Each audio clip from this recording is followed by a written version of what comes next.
fiery horse with the speed of light, a cloud of dust, and a hearty hi-yo silver. The Lone Ranger.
With his faithful Indian companion Tonto, the daring and resourceful masked rider of the plains led the fight for law and order in the early western United States. Nowhere in the pages of history can one find a greater champion of justice. Return with us now to those thrilling days of yesteryear. From out of the past come the thundering hoofbeats of the great horse Silver. The Lone Ranger rides again. Come on, Silver. Let's go, big fellow. Hi-yo, Silver! Away!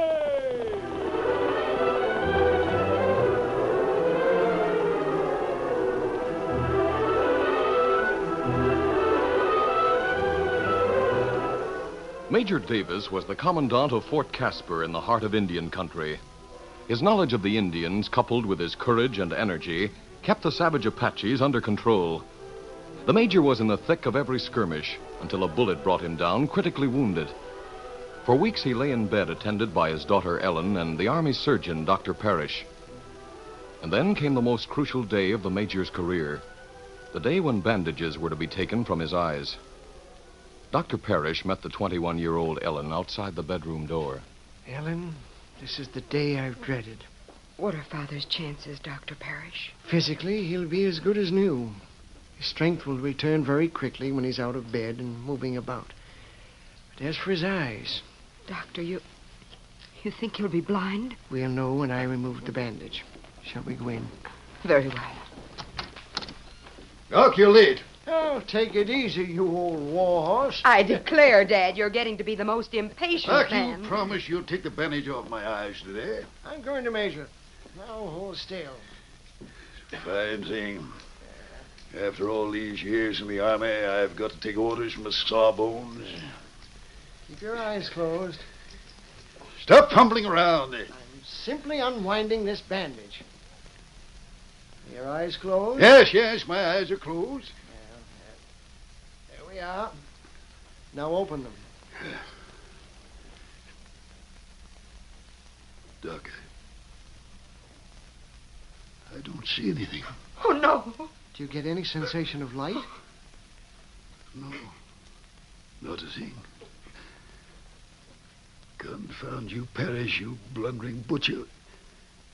What have you done to me? Oh, Dad, Dr. Parrish did everything he could. He saved your life. Yes. I guess he did. Where are you, Doc? Right here. Give it to me straight, Doc. Is this condition... is it permanent? When I saw the nature of your wound, I suspected something like this. Can anything be done? I'd never say a case is hopeless.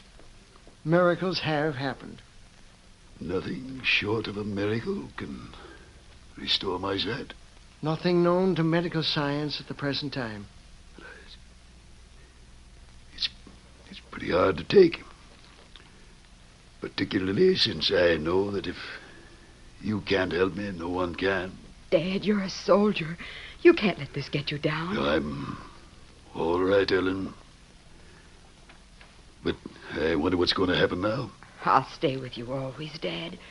You'll see through my eyes. No, I'm not thinking of myself. I'm thinking of this post and the Apaches. Captain Fall has been in charge while you were ill. Captain Fall. He can continue in command. Captain Fall has been successful because he hasn't dared deviate from the line of action I laid down. But if he is placed in permanent command of this post, he'll institute his own ideas. He'll be outwitted by those cunning Apaches. This post will be overrun. Suppose I send for him. You can talk it over. No, just wait a minute, Doc. Does anyone know about my blindness? No one but the three of us. Your daughter, you, and me. Keep it that way. But, sir, how long do you expect... I don't know how long. I do know that Captain Fall must not be given full command of this post at the present time. After Running Wolf has been defeated, Fall may be able to handle the job. But he has a lot to learn. Running Wolf is a foxy Indian. Captain Fall is young. He wants a showdown. He'd like to go after Running Wolf and force a battle. You consider that a bad move? Of course. Running Wolf would let our men pursue him until they were away from the fort. Then he'd circle back and attack the fort while most of the men were out looking for him. I see. If those Apaches ever wiped out this post, they'd go on from here and sweep the district clear of every settler, every pioneer, everyone but Indians. But, Dad, can't you make Captain Fall understand that? Fall is an idealist. He believes there's more glory in fighting than in watching and waiting. And he can't believe that Indians could outrun soldiers to avoid a battle. How about it, Doc? You'll keep the secret? I don't know how long it'll be possible. I'll stay here in my room. You can explain that I'm convalescing slowly. I'll stay in command, and Fall won't dare take any step contrary to my orders. Very well, Major. Perhaps we can keep the secret for a week or two. Thank you, Doc. That'll give me time to send in a report and get the right man to deal with Running Wolf.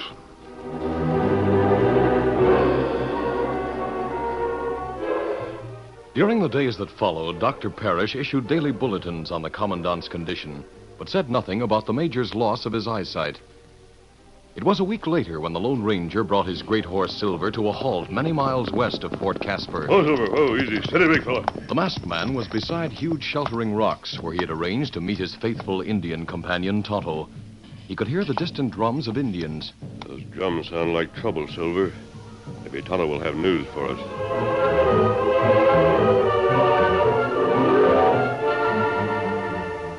The drums subsided at sunset, and then the sound of familiar hoofbeats reached the masked man. He peered out from behind the rocks and saw Tonto riding hard. That's right, Silver. It's Tonto. Oscar, hopefully. Oh, Taik Kimasabi. Aye, Tonto. What did you learn? Well, he ride plenty hard. Bring plenty news. I heard war drums. That's right. Over that way, many Indian in camp, and more Indian come. I thought those drums were sounding a call. They're Apaches? That's right. Running Wolf there. Him got 100 Indians. Running Wolf, huh? That main camp of Running Wolf. It's generally supposed that Running Wolf and the Apaches are near Fort Casper. It's a long ways from here. Running Wolf not there. Him sent small band of 20 Indians to Fort Casper. Why? Well, them act as decoy. Them try to make soldier leave Fort Casper. Make soldier chase 'em. I see. So that's the strategy Running Wolf is counting on. Steady there, Silver. Got to tighten this cinch. Running Wolf is hoping the soldiers will leave the fort to pursue a small band of Apaches. Then when the fort is practically deserted, the main body of Apaches will attack. That's right. It's going to take some time to reach Fort Casper. The sooner we get started, the better. Travel all night? All night and all day tomorrow. We'll rest only when the horses need it. You ready, Tonto? Be ready. Steady, easy, big fella. Come on, Silver! Come up, sir.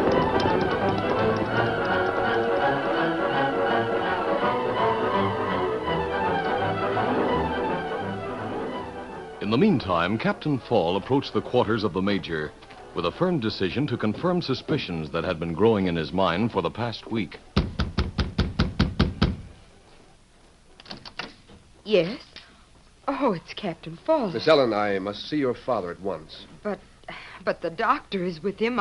Yes, I know. You or the doctor or both of you are always with him. If you have a message for the Major, I'll deliver it to him. Doctor, I must deliver this message in person and receive an immediate answer. If you'll tell us the nature of the message, we'll... A courier brought it from Flat Rock. Captain Fall, my father is ill. He can't... I'm sorry, Miss Ellen. But I must insist on speaking to the Major personally. The welfare of this post depends on it. What's that?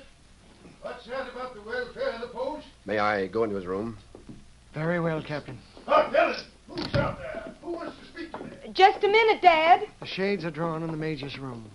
We want him to rest and sleep as much as possible. Very well. And please, Captain, be brief. Well, Major, it's good to see you, sir. How are things, Captain? They could be improved, sir, if we could have more direct dealing with you. Captain, you said that you had a message for the Major. What is the message? Oh, it's from Colonel Osborne. He suggests you send a platoon on a scouting expedition to meet the men he has scouting on a Flat Rock. He wants both detachments to meet in Red Canyon and compare notes. Here's the message, sir. Message? Oh, It's too dark to read in this room. We can open the shade and let some light through the window. But I'll attend to it. Captain Fall, the doctor wants this room kept in semi-darkness. We'll open the shade only long enough for the Major to read the dispatch. There now, Major. Can you see the message? So, Osborne wants me to send a detail to Red Canyon. Well, I dare say it's a good idea. We can't spare many troopers, but... That's enough, Major. You needn't try to carry on the bluff. What's that, sir? You're looking at a blank sheet of paper. Captain Fall! I suspected something like this when you refused to talk to anyone in a lighted room. Major Davis, you're blind. Captain Fall, I do Now, believe... see here, I'll Captain, attend to this. Captain Fall, your conduct is insolent. I'll have you Call know, me sir. insolent if you wish, but you're going to listen to me. You're trying to conceal the fact that you're blind. You no longer have any right to serve as commandant of this fort. As the next in line, I should be in command. Captain It's the Paul. truth, and you know it. It's time you and your old-fashioned ideas of combating the Indians stepped aside. Now, Captain, You I keep won't- out of this, Doctor. I'm going to report you for your part in this conspiracy. It's high time we went after those Indians and had a showdown fight. This outdated waiting game of yours... That will do. I'll hear no more from you, Captain Fall. I'm retaining command of this garrison simply because of your newfangled theories of a decisive engagement. You're not capable of matching wits with Running Wolf. I will admit I'm having trouble with my eyes, but until I know that the condition is permanent... Wait, you're trying to make me believe it is not permanent? Well, we'll see about that. We'll have another doctor here to examine you. What's that? Gunfire. What's going on out there? It's an Indian. He fired at one of the guards. Have the men call to arms. I'll be right there. Captain Fall, listen. You heard what the sergeant said. An Indian has fired at a guard, and I'm assuming command. My orders, Never Captain. mind your orders. I'm giving the orders now. I'll deal with the Redskins my way. Oh, Dad. Young fool. That confounded, stupid, blundering young fool. Running Wolf will lead him right into a trap.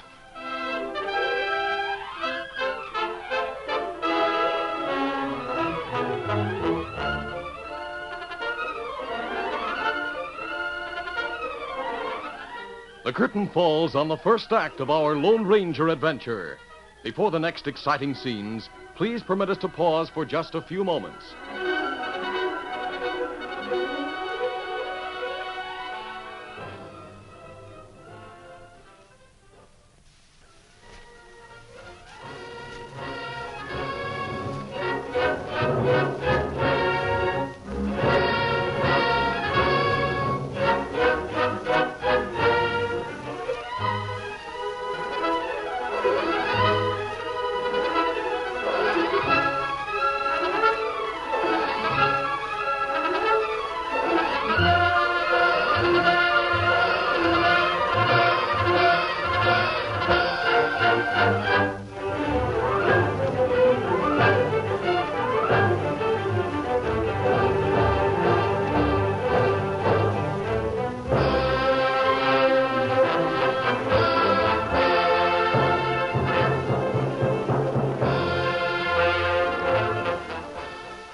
Now, to continue. The major listened while his daughter and the doctor stood beside his bed. He heard the turmoil outside and the call to arms. I tell you, Doc, it's one of those Indian tricks. Captain Fall will run into it. Who's... Doc, what's the trouble? I came to see you, Major Davis. Who's that? He's masked. It's a masked man. He's in the doorway. I'll come in. Who are you, sir? What are you doing here? How did you get past the guard wearing a mask? I had help from an Indian. An Indian? Yes, a friendly one. He fired into the air, then rode away. I managed to slip in during the confusion.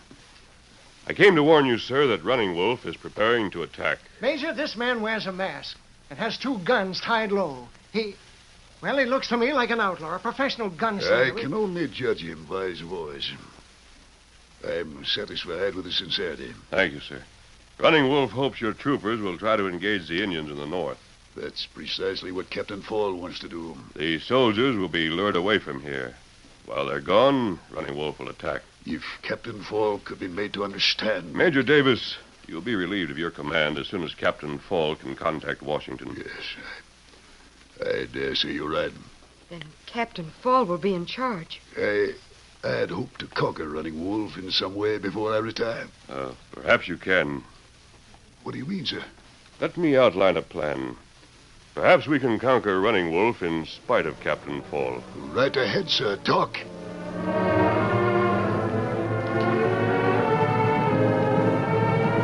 The Lone Ranger discussed his plan with Major Davis, then left the fort and rode to camp where Tonto was waiting. Oh, Silver, oh, easy, steady, big fella.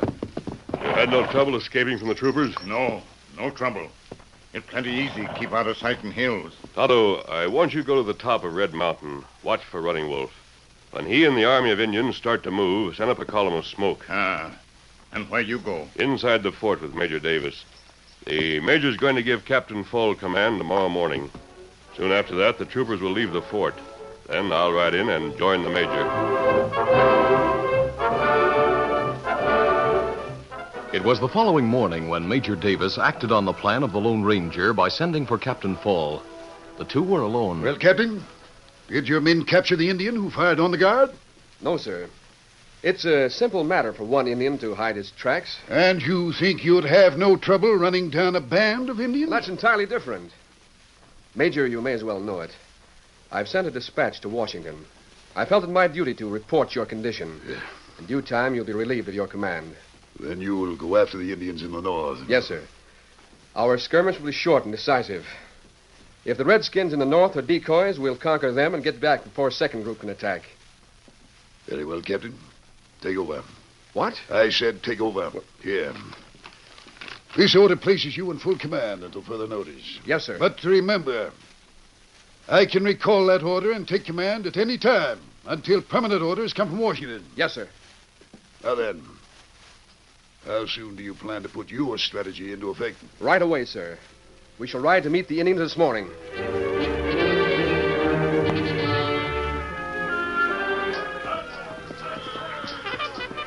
Captain Fall lost no time. The bugle sounded and 50 troopers with their horses were assembled. The stockade gates were opened wide. Attachment! 10 shut! Forward! Out!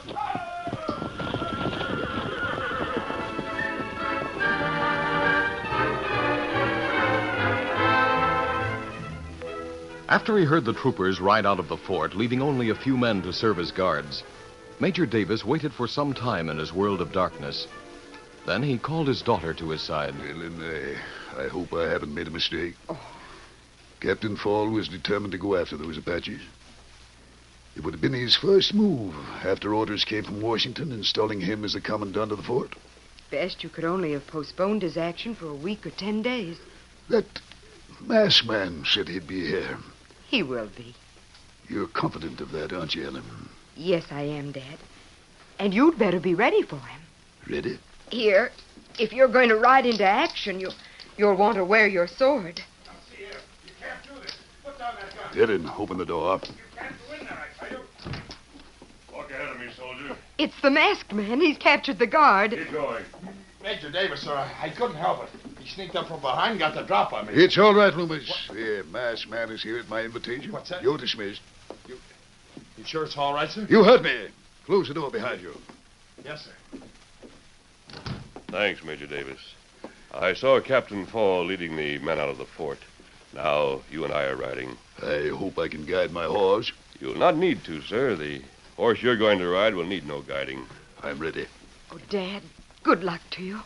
Ellen, this plan involves a great deal of risk. If we fail, the Indians will overrun the fort. You? Don't worry about me, Father. The Indians won't get me alive.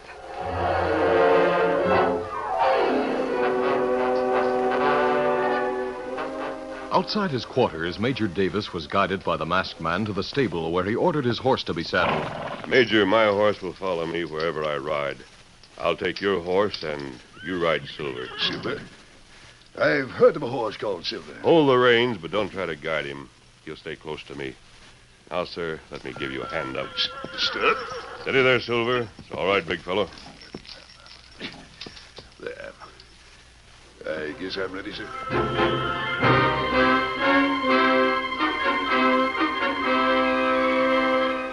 A moment later, the two men left the fort and headed north in the direction Captain Fall had taken with the troopers. Meanwhile, a scout had brought word to Running Wolf, and the foxy leader started the advance from the west with 100 savages.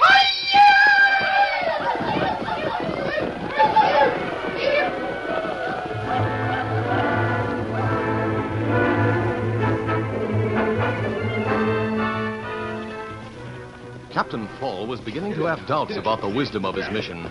He pressed on stubbornly, leading 50 troopers, but he became increasingly convinced that the Indians had no intention of matching bows and arrows against army rifles in a decisive battle.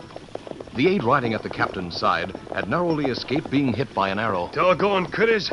They'd only show themselves so we could get a shot. We're still following Indian tracks. Yeah, but they're getting fewer all the time. Those redskin critters are dropping off one at a time to snipe at us from ambush. Maybe. Now, look here, Captain. We're getting a long way from the fort, and we're not accomplishing anything. Do you suggest we return and let the Major laugh at us? Well, We'll run down every last one of those redskins if it takes a week. men in the column have spotted something. Hey, Captain, look behind us. What? 2 horsemen, one in uniform. Riding down here, lickety-cut it. Hey, that's the Major. The Major? Yeah, on that white horse, you see him? That's his style of riding. But how can he ride like that? How? Pass the word to halt! Ho there, ho. The man riding just ahead of the Major's wearing a mask. A mask? Great day, where'd the Major get that white horse? Look at that critter stride. But who's the masked man? You said the Major couldn't see. Whoa, easy, steady.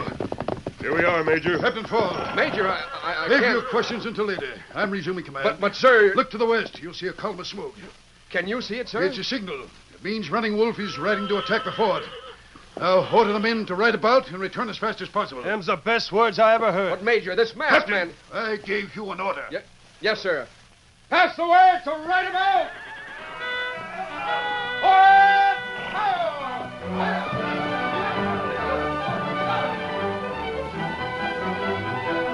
From west of the fort, 100 wild Apaches on the warpath dashed forward on their painted ponies. Running Wolf himself was in the lead. When they came within sight of the fort, they broke into shrill, piercing yells. Running Wolf had given orders wisely. Some of the Indians stood poised with bows and arrows to shoot anyone who appeared at any porthole. Others moved in close to the high stockade and prepared to scale the wall to get inside and open the big gates for the others. Ellen and the doctor knew the time was measured in minutes. They get in here, Ellen. I know. I think they've brought down one of them. How many men are here? Less than a dozen. I want to go outside. No. Stay here in your father's quarters. At least I can look out the window. Doctor, 2 of our men have already been shot. There's an Indian at the top of the stockade right now. And there's another. 2 more over there. Someone's firing from outside. That's a bugle. It's our men. They've returned. Running Wolf and his men found themselves attacked from the north by men in uniform. Army rifles barked with deadly accuracy at a range far greater than Indian arrows could reach. Firearms discounted the greater number of the Indians. The savages sent arrows at the troopers as fast as they could, but 100 bows and arrows were no match for half as many rifles in the hands of charging soldiers. When the Indians ran out of arrows, they turned and tried to flee. Then the voice of Major Davis rose above all other sounds. Go after 'em, boys! Wipe 'em out for all time!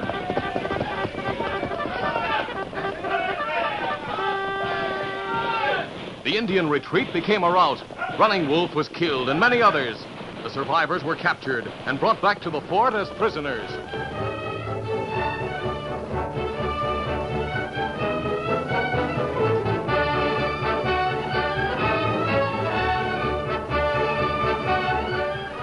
The victory was celebrated at dinner that evening when the officers and Ellen joined the men. When the meal was over, Major Davis rose to his feet. Gentlemen, I wish to announce that from now on, Captain Fall will be in command of this post.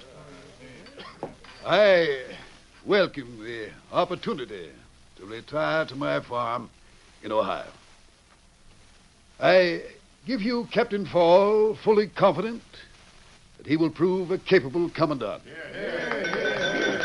Well, Major, in assuming this command, I want you and all these men to know that in the defeat of Running Wolf, I've learned a lesson. If it hadn't been for you, sir, we would have been wiped out. I say this before all these men here. You've taught me the wisdom of listening to counsel and the folly of acting impulsively. You may have learned a lesson, Captain, but it wasn't I who taught it. It was a masked man who came to me with a suggestion. You see, I, too, listen to good counsel. That masked man, sir, he rode away during the engagement before we could learn his identity. Who was he? That masked man was the Lone Ranger.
This is a feature of the Lone Ranger Incorporated, created and produced by George W. Trendle and directed by Charles D. Livingston.